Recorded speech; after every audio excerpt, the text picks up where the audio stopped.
We're turning now to a tender topic. You know, when a loved one is experiencing heartache, when they're experiencing grief, it's natural to question how you can best show up for them, right? Is it dropping off dinner? Is it a phone call? Is it a simple text saying, I love you? Well, my next guest believes that what's most important is that you do or say something. Julie Taylor knows grief well. Last year, her newborn son, Simon, passed away. And from that experience, she learned what acts of service feel the most sincere and helpful when faced with such a heavy hardship.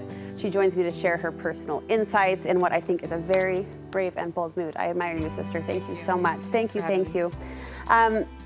Talk to me about this, Julie. We so appreciate your vulnerability and the way that you are giving voice to something that, you know, not many people have experienced and not many people know how to respond to. But that idea of saying something or doing something, you believe that action is needed. Yeah, I feel like I want to be clear that like my experience is not everyone's experience. And I think that's why grief can be so tricky, because there's not one right or wrong thing to do, because everyone has a different situation or responds differently. But I think that saying nothing hurts the most. So I know it's uncomfortable and I know we're scared. But you get it really in your head of like, there's a certain thing I should say, or there's a certain thing I shouldn't say. And so sometimes we freeze and we say nothing. Right. And I completely get it. And I think that if we could just give ourselves and each other more grace to just say something. Hey, I'm thinking about you. Yeah. Hey, I love you. It doesn't have to be deeper than that. We don't have to solve the problem. We can't solve the problem. Right. So just say something simple. Yeah, the silence, I can appreciate that. The silence would feel the most hurtful. I don't mean to put you on the spot, but I also find, and tell me what your thoughts on this, I also find that, you know, I think sometimes you worry about what you're going to say, how it's going to land in the levity of daily life. Sure.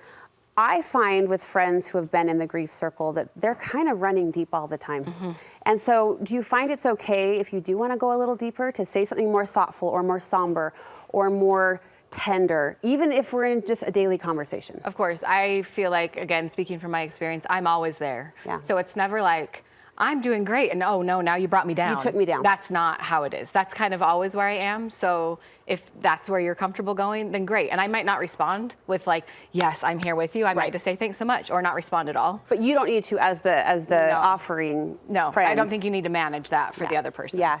Couple suggestions, and I appreciate every single one of these so much. First, avoid platitudes. So we all know, and we mean well, these platitudes of everything happens for a reason. It's okay because you're going to see them again. When someone's in the throes of grief, those hurt so much. Because what is the reason, right? That's a deeper thing. Or I'm going to see them again. Okay, so I'll feel better when I die, essentially, is kind of what that's saying. So, well, I don't want to make people even more nervous to say the wrong thing. These platitudes that mean well and can even end up being true, the grieving person needs to come to that conclusion on their own, and it's not something we can hand them of feel better because. So being able to meet them where they're at and let it be as bad as it is. Don't force a bright side on them can be really powerful. Even if you know they believe that, or even if they've expressed that before, it might not be the moment. Sure. And let them be the one to guide that. I love this next suggestion as well. Say their name. When the person is gone, we don't get to say their name. We don't get to hear it. We don't get to say it because they're not here. We're not talking to them every day. And so hearing someone else, even when you just said her son Simon died, I don't get to hear Simon. I don't get to say that in my everyday life anymore. It's really, really powerful to just, instead of broadly referencing the situation, just say, thinking of Simon today. Like saying the name, we don't get to hear that or say that, and it means a lot. It probably just lands like as a gift to the ear. I remember Kelsey Nixon, she's a well-known cooking personality. She lost her son, Leo. And I remember her sharing once, I believe in a public interview, but that she would sign his name a lot, like on credit card receipts, just so she could write those letters, Leo. And she also appreciated hearing that name out loud. Yeah, it's never something we're not thinking about again. So avoiding it isn't helpful. Set reminders. What are we reminding ourselves of? Okay, so this one I have started doing because it has meant so much for me. When something bad happens, put a reminder in your phone for 3 months from now, 6 months from now, because life gets going and time passes.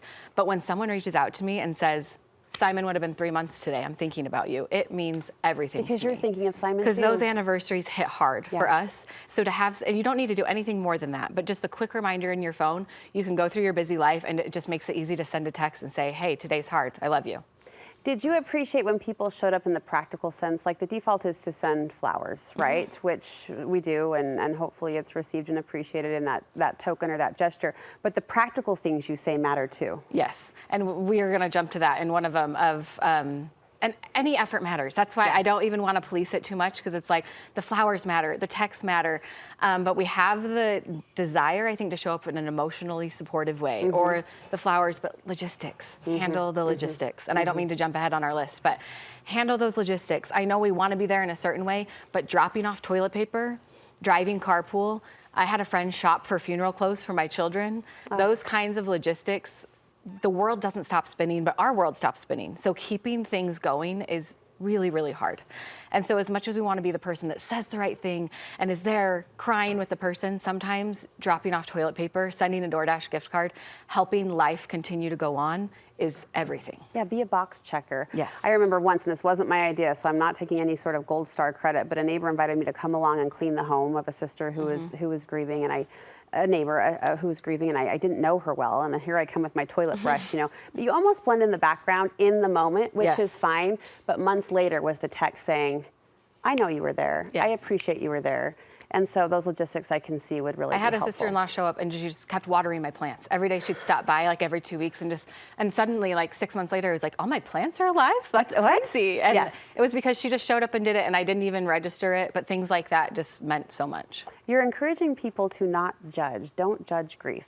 So it's natural for us, I think, to assume how we would respond in a situation. So when you hear about something, we think, well, I would do this, or I would say this. People grieve very differently, and they're gonna sometimes do things that you might feel critical toward. And just letting people have their process, again, let it be as bad as it is. Let them process the way they need to, and try to show up regardless of how uncomfortable that might be, without judging what they need to be better. Try to show up and keep showing up. Yes, keep showing up. It's gonna get uncomfortable. You might not get a response. You might not get a thank you. You might not get, it's uncomfortable. The whole situation is uncomfortable. I've been through it now, and I still don't totally know the best way to show up for someone because it's so personal, but what I do know matters is the effort. The effort really, really matters. I really appreciate not just your voice, but how you're using this, active, I know still swirling around you experience to help others. I think that says a lot about your spirit, sister, and your character. Along with that, you've created a coloring book to help people navigate their grief. Tell us about this project. Yeah, it's kind of a funny little project. A coloring book. Coloring has actually been scientifically proven to have the same benefits as meditation. Isn't this funny? We hear this. And Yes. I think until you pick up a pencil or a crayon and do it, you don't actually feel it. But it kind of gives you the creative process without putting a burden of a blank canvas. Yes. You can kind of and when your hands are busy, your mind processes better. And so I found myself coloring a lot, but I was coloring really hopeful, like everything's great. And I was like, nothing is great. And so I went ahead and made 2 coloring books in one. So you'll see there is no bright side, and Do It Well, there's 2 flip sides. So whether you're feeling hopeful and you want to process that way, or if you're feeling like nothing is okay and I didn't want this coloring book will kind of meet you where you are and take you to where you want to be. What a good idea. Where can we get these? You can find me on the Julie Taylor on Instagram, and the link is right there in my bio. It'll take you right to it. Thank you for sharing. Thanks so much for having me.